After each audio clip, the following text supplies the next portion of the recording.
Сәлем, сәлем, сәлем, сәлем компьютердің арғы жағындағы тамаша жан. Мына сізге айтамын. Компьютердің арғы жағында отырғанда және тамаша жанда ол сізсіз.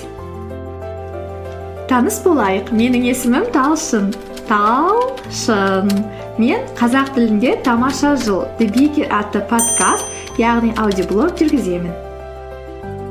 Менің аудиоблогым жеке даму, мотивация және өмір жайлы толғаныстар туралы.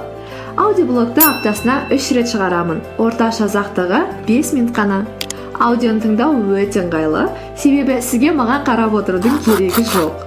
Жолда, кезекте тұрғанда жай бос уақытта телефоныңыз арқылы тыңдай аласыз.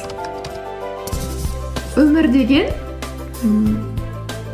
деген үлкен сапар. Сапардың ұзақ қысқалығы туралы білмейміз. Алайда сол сапарды есте қалатындай тамаша етіп өткізе аламыз. Қаласаңыз, сіз де тамаша жыл деген ұраны бар алғырлардың қатарына қосыла аласыз.